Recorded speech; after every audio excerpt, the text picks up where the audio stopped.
Sou Júnior Moreira, este é o Conversa de Redação e comigo, para debater os principais temas do dia, a economista Rita Mundim e os jornalistas William Travassos e Marcelo da Fonseca. Olha só, pessoal, em entrevista exclusiva à Rádio Itatiaia, o senador Carlos Viana afirma que será candidato à reeleição no ano que vem. A outra alternativa, segundo ele, é concorrer ao governo de Minas nas eleições de 2026. O parlamentar, que é filiado ao Podemos, ainda não sabe, no entanto, por qual partido deve disputar o pleito. A conversa com a repórter Edirene Lopes, Carlos Viana defendeu a instalação de uma CPI para apurar supostos abusos do Supremo Tribunal Federal e também no Tribunal Superior Eleitoral entre os anos de 2018 e 2025. Marcelo da Fonseca, deixa eu começar com você. Uma entrevista aí com o senador Carlos Viana, senador por Minas, já de olho nas eleições do ano que vem também. Bom dia. Bom dia, Júnior. Bom dia, amigos Conversa. Bom dia a todos os ouvintes. Essa eleição para o Senado, as duas vagas, de Minas Gerais no ano que vem, promete ser uma disputa, assim, na base, vai ser milimétrica essa corrida, parece, Muitos nomes colocados, tanto do campo mais conservador quanto do campo mais do centro, com alguns nomes menores da esquerda, mas são muitos nomes que estão se lançando, E aí a gente não sabe como que vai ser esse cenário até lá. O próprio Viana diz que até a eleição do ano que vem muita coisa pode, se organizar entre os partidos, e ele faz mistério com qual partido ele vai se lançar. Agora, o caso do Viana é muito curioso, Júnior, porque ele chegou ao Senado desbancando, a Dilma Rousseff na eleição de 2018, uma vitória que as pesquisas estavam mostrando que era impraticável praticamente, era muito difícil de acontecer, praticamente inviável. E aí o Viana venceu, ele e o Rodrigo Pacheco chegaram ao Senado e deixaram a Dilma, que liderava as pesquisas, de fora, A Dilma não conseguiu uma das duas vagas. Só que depois, nas duas eleições seguintes, o Viana teve resultados muito ruins. O Viana já tentou ser governador em 2022, não conseguiu ir para o segundo turno, e no ano passado, em 2024, o Viana tentou ser prefeito de Belo Horizonte e teve um resultado muito ruim, Ele teve apenas 1% dos votos na capital mineira, uma votação muito diferente daquela que ele teve no Senado. Então eu não sei se o eleitor cobrou um pouco de coerência em relação a, se você foi eleito para tal mandato, tem que seguir esse mandato até o final. Eu acho que o eleitor está cada vez mais preocupado com isso, Aquele político que elege por um cargo e depois quer usar de trampolim para outro, ele costuma sofrer um pouco nas urnas. Talvez seja um dos pontos que o Viana tenha sofrido nessas últimas duas eleições. Agora, para o ano que vem, vai depender muito dos acordos, das chapas para o governo. Eu acho que o Viana ainda vai ficar negociando, ouvindo como que vai se formar o quadro para o governo de Minas, se o Pacheco vai mesmo ser candidato, se o Matheus Simões e o Cleitinho vão os dois manterem a candidatura, se o Nicolas vai entrar nessa disputa, tudo muito indefinido para 2026. Nas outras eleições, William, o senador, ele tinha uma escora, vamos dizer assim, porque se perdesse, voltava para o Senado, estava tudo certo. Agora, dessa vez, não, o mandato termina agora, São os 8 anos de mandato. Bom dia. Bom dia, Júnior Moreira, bom dia, bancada, bom dia, os ouvintes da Itatiaia. Ele está fazendo o trabalho de casa, já começou o programa da TV, eu acho que tem 25 minutos, Ele precisa aparecer. Sabe o que acontece, Júnior? Quando um comunicador ele resolve entrar para a política, ele sempre foi aquele cara das críticas, Ele sempre atacou, dizendo que era possível mudar. E de repente você chega no poder e a população espera de você uma resposta em função da crença dela em você. E a gente sabe que na prática é muito difícil. O Viana tenta trazer agora, dizendo, olha, o metrô em Belo Horizonte é uma parcela minha, passou pelo meu gabinete, eu fiz. Mas a população, e o que eu ouço do Viana, gente, é assim, a expectativa em relação ao mandato dele era muito grande em função da representatividade como comunicador. E ele não deu essa entrega, o povo não conseguiu enxergar um resultado de entregas tão positivas assim do Viana, não é isso? WT, perdão de interromper, mas só porque o metrô, a gente que acompanha muito de perto, o metrô, durante o governo Bolsonaro, a bancada mineira, e aí o Viana, sim, teve um papel muito importante, realmente brigou muito para conseguir esse recurso. Esses 2 bilhões, esses 2,8 bilhões que estão sendo aplicados agora na construção da linha 2, que o Júnior tanto duvida que vai sair do papel, mas já está acontecendo. Não duvido que sai do papel, duvido que não entrega na data que foi marcada. Mas que já está em obra. Mas fico doido para entregar. tem algumas estações, inclusive, prontas, né? A gente, talvez, no ano que vem já vai começar uma operação. Isso, sem dúvida, é mérito, sim, o senador Viana teve um papel importante nesse fato. A gente critica muito, mas quando alguém da bancada ou a bancada mineira consegue alguma coisa, a gente precisa elogiar também. Então, mas você entende que isso, para o povão, talvez não traga para ele o crédito necessário para trazer em números. E porque quando você olha no trabalho do Viana, lá no Senado, ele participou de várias comissões, viajou para fora do país, o cara foi ativo, mas isso, na prática, não traz para ele o voto. Né? Então agora ele tem esse papel, já voltou para a TV e vai reforçar a sua comunicação para conseguir virar o jogo. Ô Rita Mundinho, entrevista exclusiva então do senador Carlos Viana, afirmando que vai ser candidato à reeleição ou candidato ao governo de Minas. São os nomes aí para a eleição do ano que vem, esses nomes vão se desenhando, esse xadrez vai clareando na nossa frente. Bom dia para você. Bom dia, Júnior. Bom dia a todos. O que eu tenho a acrescentar à fala aí do Marcelo e do William é exatamente a omissão do Senado como um todo para a sociedade. Então, o Viana fez um belíssimo trabalho, mas a gente não vê um trabalho coletivo do Senado, e aí, vamos lá, do Senado, da Câmara, em prol da sociedade.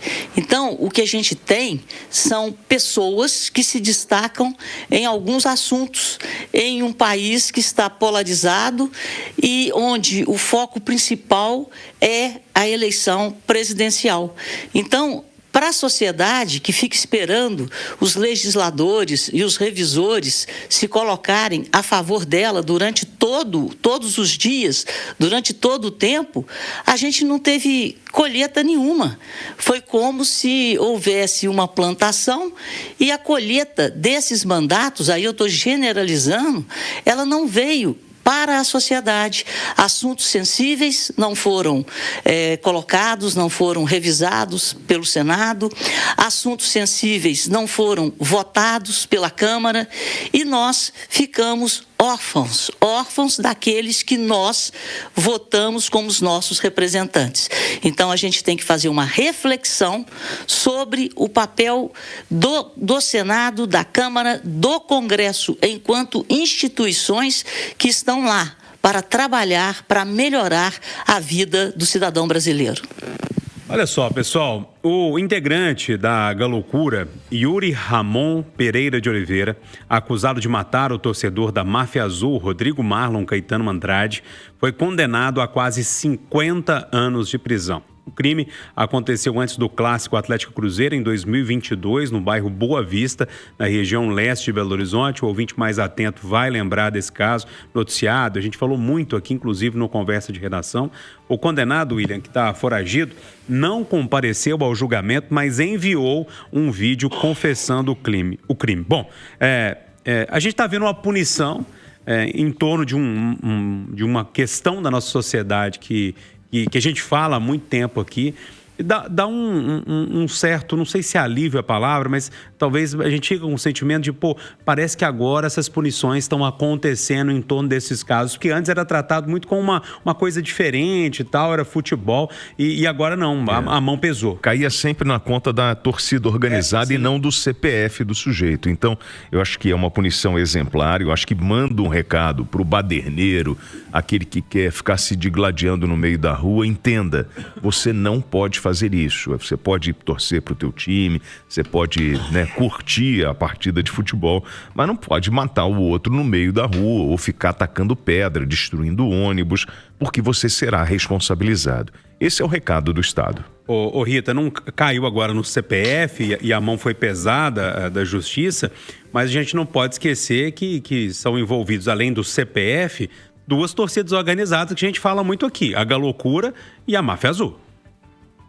Júnior, esse é o ponto, né? Então, existe uma responsabilidade também dos clubes de futebol. Eu sempre falei isso. Agora, as coisas estão aprimorando, né, o uso da tecnologia para identificação, para evitar o acesso aos espetáculos de bandidos, de gangues e o monitoramento da formação desses movimentos dentro de torcidas organizadas.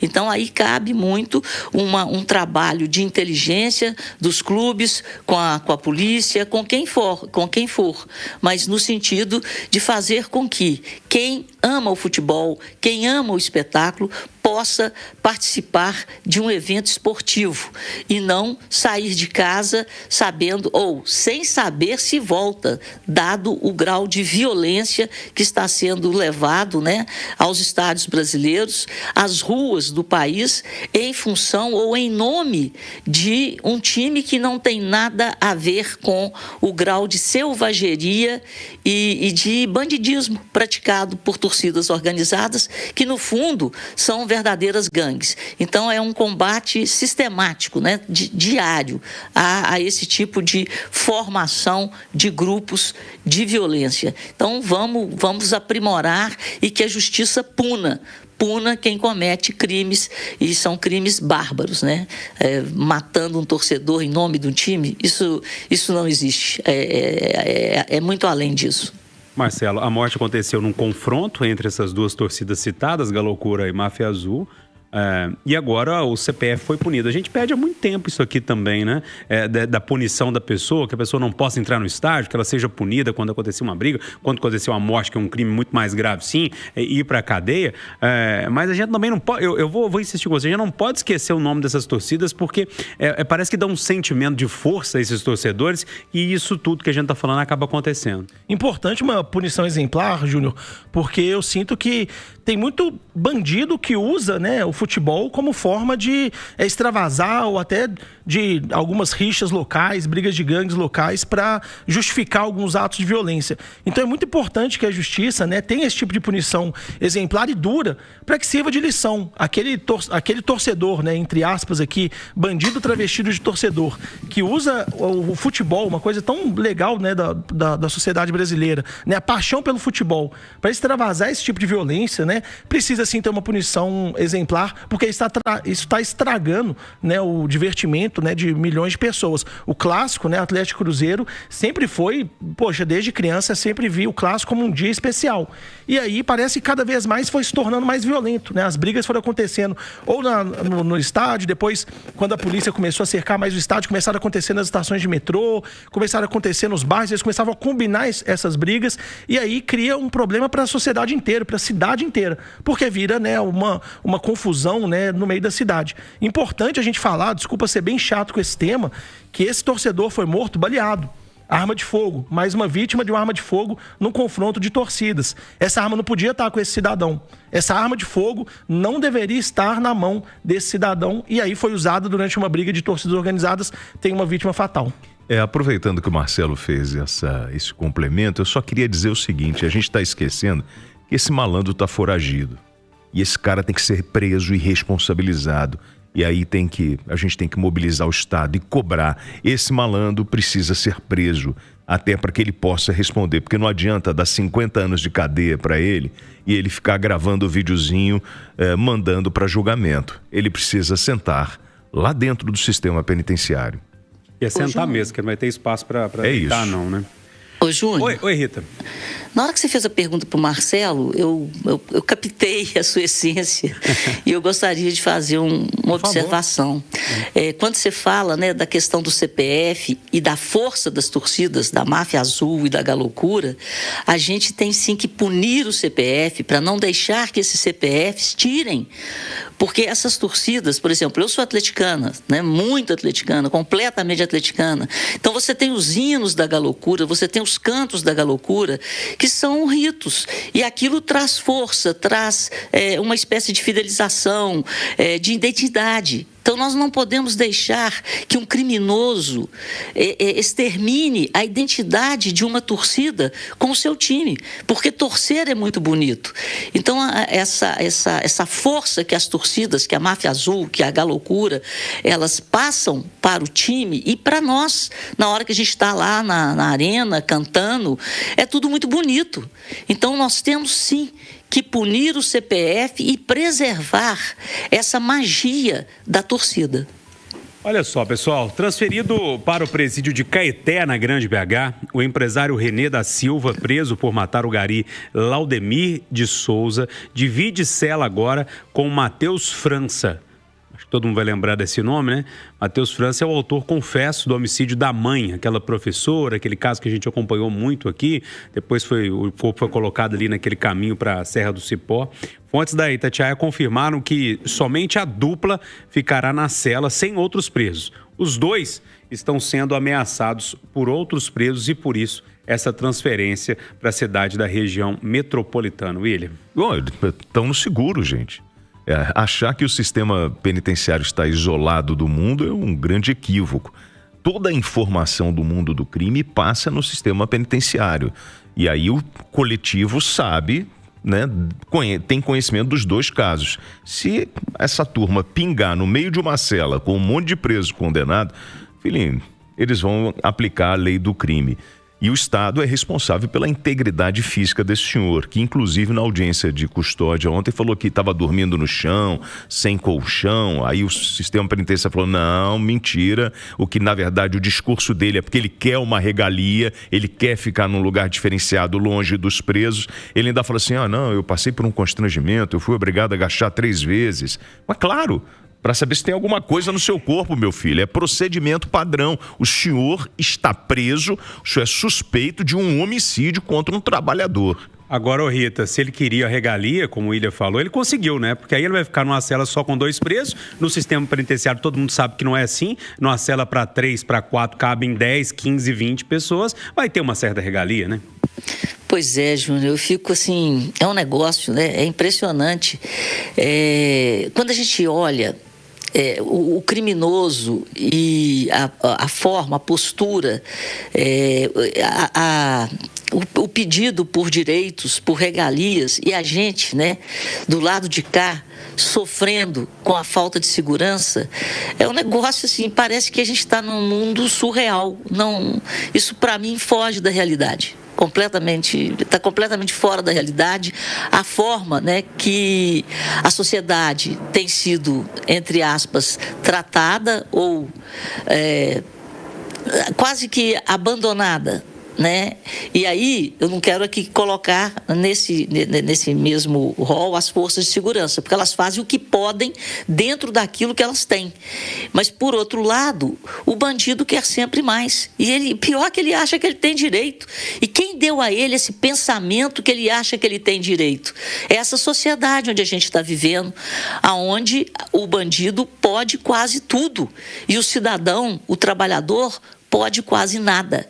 É por aí. A gente tem que rever muita coisa. Marcelo, tem um ouvinte aqui, uma audiência qualificada, me lembrando de uma coisa.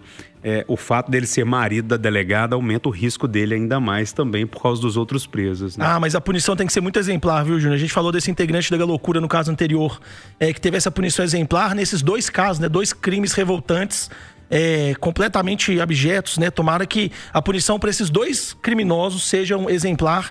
E aí, né, a gente fica imaginando como que às vezes a justiça tem que também mandar um recado, porque isso é inaceitável. Uma pessoa tirar a vida de outra no meio do trânsito por causa de uma desavença, por causa de uma briga, é inaceitável. Isso a gente não pode, não dá para tentar qualquer justificativa. Ele vai apresentar a defesa dele, como, né, todo mundo tem direito, mas tomara que nesse caso a justiça seja implacável com ele. A gente está falando de 50 anos para o integrante da loucura, tem que ser pelo menos isso para esse cidadão também que tirou a vida de um trabalhador, né, por um motivo totalmente banal, sem nenhuma chance de defesa. Tomara que a justiça pegue bem pesado com ele. E para você que está ouvindo aí Itatiaia agora, não briga no trânsito, porque você pode encontrar um louco desse, um psicopata. Então, se o cara te der uma fechada, entrar na frente do teu carro, qualquer coisa assim, ficar buzinando atrás, pede desculpa, vai embora, porque não vale a pena, gente. Você pode fecha a janela, xinga dentro do carro, mas não briga fora, trânsito, não, tá? Porque tem muita gente espalhada aí, doida e com arma no carro, viu, William? Isso, e só para deixar claro, gente, essa morte não foi uma briga no trânsito, tá? Eu tô entendendo o que eles estão falando aqui, que é um recado para vocês, mas não foi uma briga no trânsito. O cara levantou e já falou que ia atirar. É bom que isso seja pois dito. Né? Ô, Júnior, mas aonde ele tira esse empoderamento de levantar e vou atirar? E aonde ele tira esse empoderamento que ele merece regalias? É sobre isso que a gente tem que refletir, é sobre isso que a gente tem que falar, sabe? Que sociedade é essa?